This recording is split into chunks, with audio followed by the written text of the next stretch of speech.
Welcome back, everybody, for another episode of Mondays with Mundy. That's me, Jim Mundy, the historian for the Union League Legacy Foundation. As you can tell, we're not at the league. Well, we are at the league, but we're not at the league. If you've seen the previous episode, you realize that we're doing a series on each of the three golf clubs that are now owned and operated by the Union League. The first one was Torresdale, and here we are in beautiful South Jersey at Union League National. So Union League National, the story of it, actually began back in 2015 in the spring when the Union League opened up its first two off-site properties. That is the Union League Golf Club at Torresdale itself, and then of course the bungalow over in Stone Harbor, about a 15-20 minute ride in that direction from here. Torresdale was an immediate hit, and while they were talking about how good it was and how good it could get, they also floated this little bubble of this idea about how about a course down at the Jersey Shore.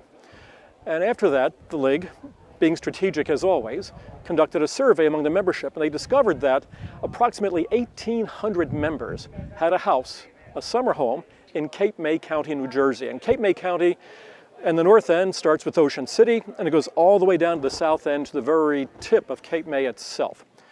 1,800 second family homes, and 800 of those homeowners expressed interest in playing golf. Well, it was bound to be. So, in the summer of 2017, Union League Director of Golf, Sean Palmer, and the general manager at Torresdale, Jacob Hoffer, on a hot, muggy day, come down to just scout out some options. And they teed it up at a place called Sand Dunes, which, when it opened in 1997, made the top 100 modern courses in the country. So it was a good course to begin with, but it was relatively flat. But nonetheless, though, as Sean and Jacob wound their way around the golf course, they realized that this course had really, really good bones. So, what happens? October 15th of 2017, Sand Barrens puts an ad on its Facebook page saying that beginning the next day, October 16th, Sand Dunes will change ownership to the Union League of Philadelphia and become a private golf club. And that's how it happened. So let's go back in time then to Sand Dunes itself. It opened in 1997. Its architects were Michael Hersden and Dana Fry. And they created a masterpiece, really, out of this wonderful South Jersey sandy soil, something everybody always modeling on Pine Valley, which is about an hour to the west of here, but again, always the #1 golf club in this country, but again, grounded in sand. Sand, sand, and more sand.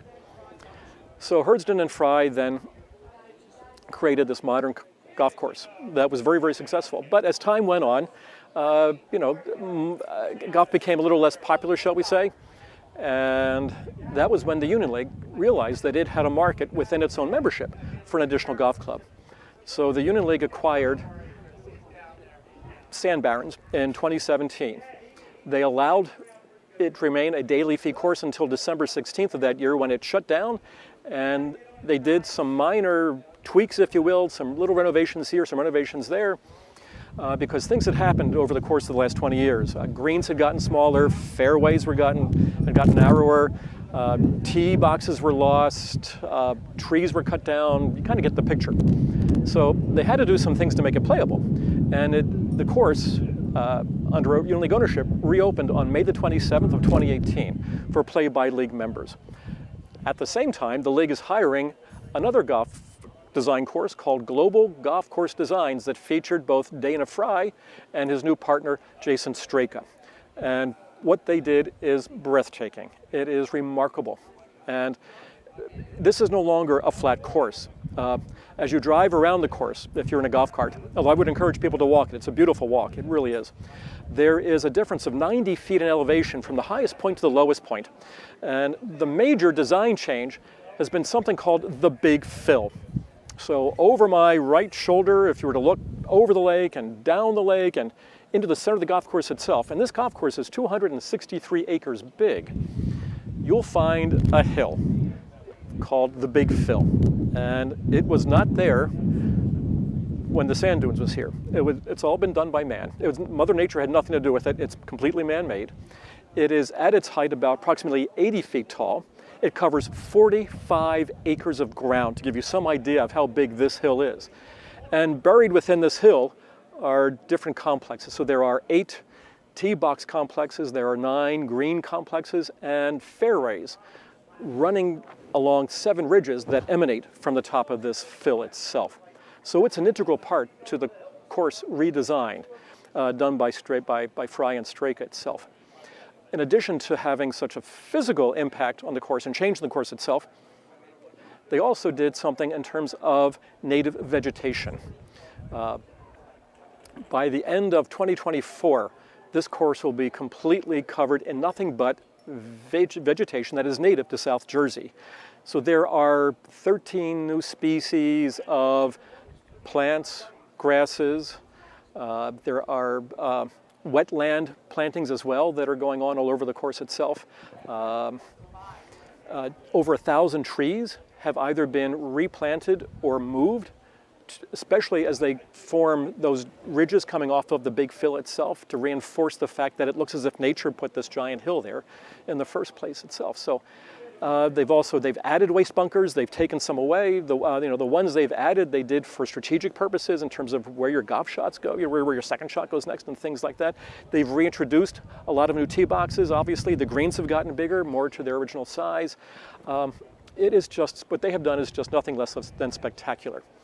And it's such a good course right now that in 2023, Golf Digest magazine will declare that, actually will submit national to the list, a competition for best new golf courses next year. So Fry and Straka didn't just renovate the course, they actually built a new one in effect, and it's remarkable. Now, what makes it a Union League course? Because the Union League likes to put its stamp on all of its different properties, whether it's restaurants or golf clubs or whatever they may be. And so the original Sand Dunes was 18 holes. It then went to 27, so it had 3 nines, if you will, the north, south, and west. The Union League has renamed them after 3 very prominent Union generals from the Civil War. So we have Grant, Meade, and Sherman. So Ulysses S. Grant, commander of the Army, George Gordon Meade, one of the few generals from Philadelphia, and of course William Tecumseh Sherman. What more can you say? And also, when you go inside the clubhouse, which is in front of me, you'll see over the fireplace in the dining room an oil painting of the Broad Street building. So both outside and in, the Union League is here in many different ways. So I'm just going to scooch over here because I'm actually going to read something. And I seldom do that.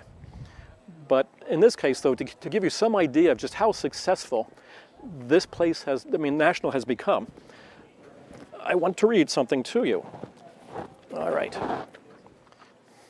So let me put my specs on. All right. So this was taken from the 2021 annual report at the Union League.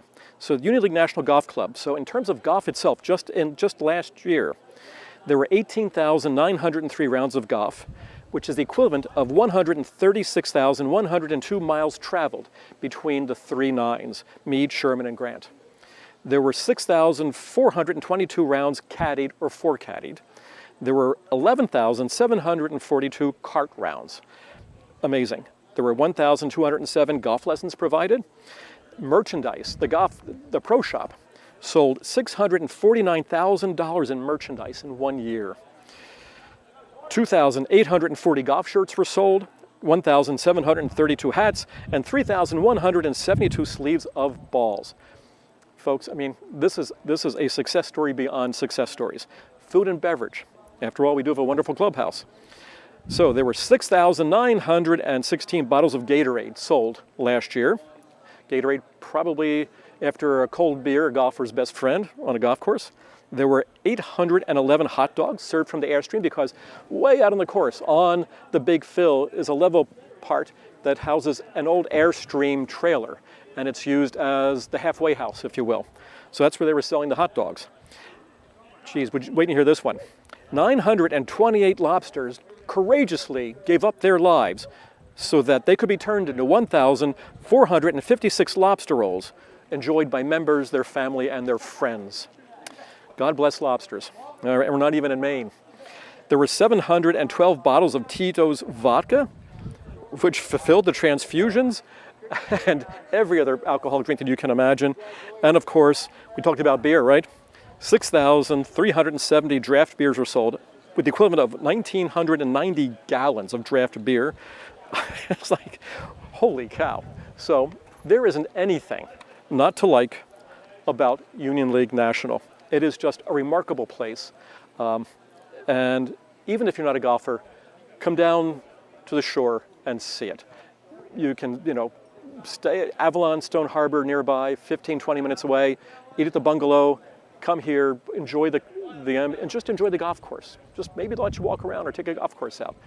All worth it to see what is now going to become probably the golf course of the year in 2023. So, ladies and gentlemen, hope you do that. Please do come down sometime. And now we've done 2 of the 3 golf courses, and as you can imagine, that will leave us with Liberty Hill, the newest acquisition of the league earlier this year, and that will be our next stop. So thank you for watching. We appreciate your patronage. Enjoy what's left of the summer, and we'll see you soon. Goodbye.